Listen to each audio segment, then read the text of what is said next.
Let's get real here. Most layout design tutorials will tell you the same thing. Use a grid, align your text, add white space, and boom, you're a graphic designer. But if you really want to level up in 2025 and move beyond the basics, this video will show you a thing or two. Let's start where it all begins, the grid. Everyone learns the basics, the rule of thirds, the 12-column grids, margins, gutters, and so on. That's Design School 101, and yes, it's absolutely essential, sure. But once you understand the rules, you have to learn how to bend them to push your design's message. And that is while making things unique whilst still being functional. I mean, look at Apple's website. It's clean, it's minimal, it's structured, but it doesn't actually follow a basic grid layout. It uses asymmetry. The elements don't line up in a typical sense, but everything still feels aligned somehow. That's because underneath the layout, there are invisible guides, subtle margins, soft vertical anchors, and intentional spacing. Same with magazines like Wired or Vogue. Their designers often use modular grids, stacking image blocks, but they break columns, letting headlines drift and so on. But you can actually guarantee they're not guessing, and these choices are not coincidental. They're designing around tension and flow.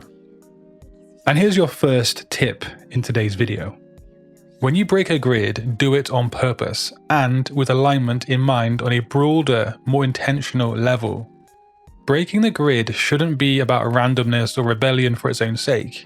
It should serve the design's message or tone.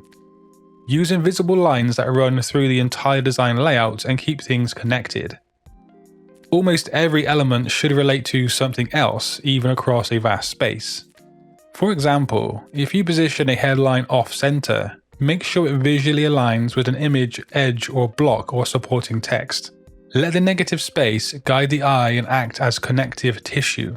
That's how you break the grid without breaking your design. Now, speaking of negative space, let's jump right into that now. This is one of the most misunderstood parts of layout design.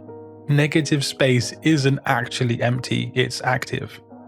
It's what gives your content room to breathe and directs your viewers' attention. So don't think of it as a void, rather think of it as a true design element that makes everything else work. Nike's posters are a masterclass in this. One shoe, maybe one headline and some text, and a whole lot of white or black space. It makes the product look premium, powerful, intentional, noticeable. And luxury brands like Gucci or Prada take this even further. One model, one object, often dead center. Massive breathing room around everything. Why? Well, because clutter kills value in this instance. The less you show, the more attention each element actually receives. And here's your second tip that you really do not want to miss. Use negative space as a design element. Negative space controls pacing. It directs attention. It gives your layout hierarchy without saying a single word. And when you place something in a sea of nothingness, the viewer can't help but look at it, and that's powerful. So thinking back to Nike's posters, the product isn't just floating randomly, it's carefully positioned within the space.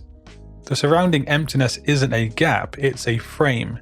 It's working as hard as the shoe image or the headline itself. And here's the kicker. Your eye naturally flows where space allows it to go. And so a tight layout clutters the eye and the movement. A spacious one leads it. So when you're working on your next design, ask yourself, am I leaving space by accident or designing on purpose? How am I using the space to my advantage? You put in hours perfecting a design, high-res files, brand assets, invoices, and so on. It's all part of the process, right? But here's the thing. Do you know who else might be watching what you're doing?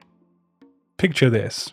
You're grinding away at a cafe, airport, maybe a co-working space, and the client wants changes right now.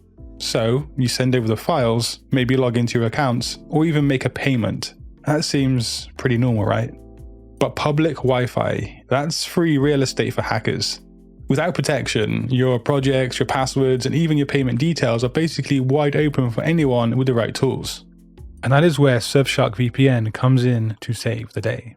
It locks down your connection with encryption, meaning your designs, your contracts, and sensitive information stays yours, not someone else's. No data leaks, no stolen files, just Essentially, peace of mind. But here's the kicker. It's not just about security. With one Surfshark account, you can protect unlimited devices. So your laptop, your phone, your tablet, your entire workflow stays safe, no matter where you work. Plus, it even alerts you the moment your email ID or credit card information gets leaked online. The best part is you can get a 30-day money-back guarantee. So you can try Surfshark VPN for yourself, see if it works into your day-to-day life and fits into your workflow. And if it doesn't, then you get a full refund. So go to surfshark.com/Satori Graphics or hit the link in the description box below for an extra 4 months free. And that is, of course, to keep your work secure with Surfshark. And here's your third tip. You sometimes need to trust your eye over your tools. Use guides to set structure, sure, but then adjust for feel. This one change can make your work feel significantly more polished. Now, one layout technique I see used constantly by top designers, is overlapping elements. Check out how Spotify's playlist covers break the boundaries of simple image. The text isn't confined to a neat box, it kind of spills over, touches the image, and even overlaps with colored shapes. The overlapping creates layers that make the design feel more dynamic, and instead of each element sitting in isolation, they actually interact. The text can catch your attention immediately because it feels like it's part of an overall scene, not just an afterthought. And also take Netflix's thumbnails as another example. Here, characters don't simply stand against a background, they blend into it at times. A character might partly merge with a gradient fade, softening the edge between the subject and the backdrop. This blend adds a subtle dimensionality without actually needing a complex 3D effect. The overlapping of images and gradients creates a natural hierarchy, guiding the viewer's eye to the most important parts of the image. But the key here is that overlapping creates rhythm. When elements are allowed to touch, bleed into each other, or even hover on the same boundaries or defined areas, the design becomes more alive. It breaks the rigid nature of a grid-based system and introduces an organic flow. This technique helps to visually connect related elements and adds an inherent movement that directs attention. On a flat layout, overlapping is like adding a heartbeat. It's the pulse that makes the design feel engaging and alive. So, when you're next working on a layout design project, consider overlapping elements to be more than just an aesthetic choice.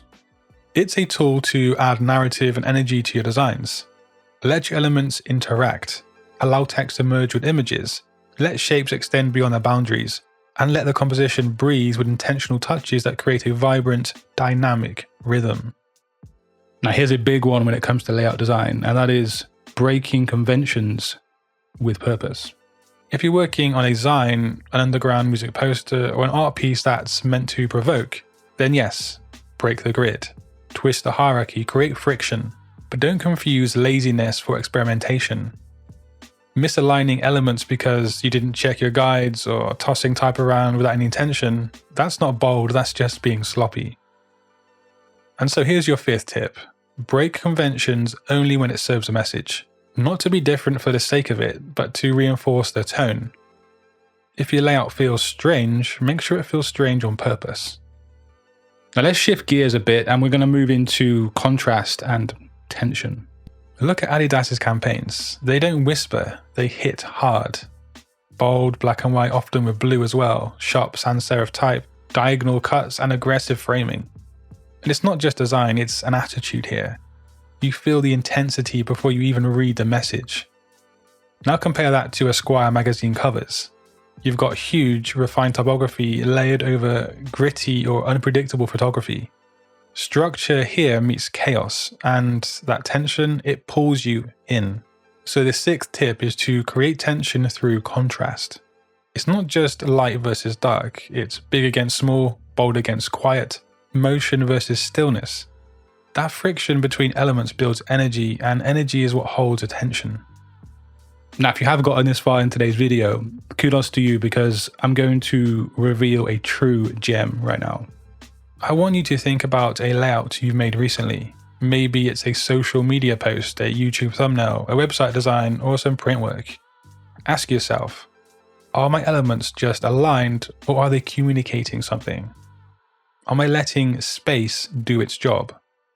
Am I correcting visually, or am I trusting the grid 100%? Is there a sense of flow, or does my design feel static?